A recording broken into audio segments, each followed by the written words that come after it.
progressive Charles Booker, unfortunately, has lost to the establishment candidate, Amy McGrath, in the Democratic primary for Kentucky's Senate seat. Now, this is to, of course, determine who will run against the incumbent, Republican Mitch McConnell, who, of course, is also the Senate Majority Leader.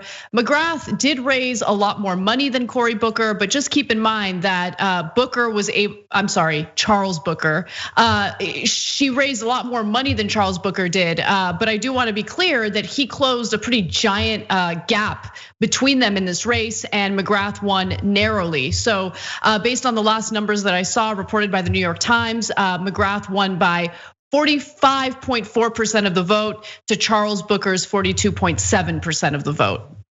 So that's just a couple of points there, guys. We almost had it. We almost had it.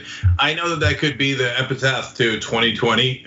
We almost had it. But here we are again. So why did Booker lose by 2 instead of winning by a narrow margin? So the answer is a couple of things, but it always comes back to the media. And by the way, the reason it was close at the end was also because of the media. So let me explain as quickly as I can. So in the beginning, Chuck Schumer comes in and says, I have picked Amy McGrath. Now all Democrats say Amy McGrath at once, and they do it. They're like, oh, Amy McGrath, everybody get out of the race, right? And every member of the press dutifully reports Amy McGrath's gonna be the candidate, everybody shut up and go away. So meanwhile, Charles Booker and Mark Royer run. They're both progressives, and honestly, I had no idea which of the two was going to break out. And then, but they get no coverage at all, no coverage until the very last month. And then all of a sudden, here comes Bernie Sanders, and yes, Elizabeth Warren, and yes, AOC, and they all come in and they endorse Booker. And now, also, of course, Charles Booker's black, and obviously after the George Floyd death, there was a lot of protests, specifically in Kentucky, because Breonna Taylor, one of the largest stories of police shootings of unarmed black folks, happened in Kentucky. She was from Kentucky, and so did David McAtee. We covered that story. Almost the rest of the national press has ignored it. It was actually one of the most egregious stories in the whole country. He had a little barbecue shop that he ran outside. Cops fired indiscriminately into a crowd and killed him. Totally unjustifiable. But since there was no video of it, people didn't make a big deal. But in Kentucky, it was a big deal. So then finally the press wakes up and goes, oh, there's somebody else in the race. Yeah, you schmucks, we've been telling you for a year there was somebody else in the race. And they just refused to cover it until the last month. The problem was that Amy McGrath, there's because of coronavirus, there's early voting, mail-in voting, and so a lot of people who voted didn't even know Charles Booker was in the race. So she built up a lead there. Schumer got her through all that publicity, et cetera, and the donors that he hands her.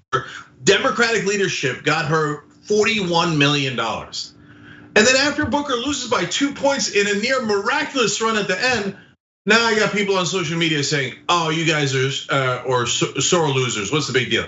There's no even playing field. So you have an African-American candidate here who's wonderfully progressive, represents a huge chunk of the voters, and didn't get a hearing until a couple of weeks left in the election, and the other side had an overwhelming amount of money. And then after that it's in a sense exactly what African Americans go through in the country in every regard. We have a 100-yard race. Amy McGrath starts at the 80-yard line, only has 20 yards to go. Charles Booker starts at the 200-yard line.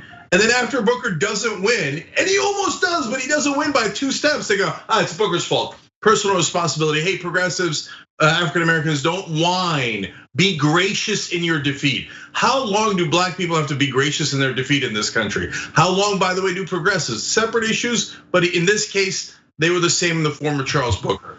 How long do we have to go where we have to constantly be gracious after suffering insane injustices? And press cover these races before the last 2 weeks. It's a monumental race in your home state. You might have wanted to do your job. When you sign up for a spend and save account at aspiration.com/TYT, we will plant 10 trees. Let's save the planet together.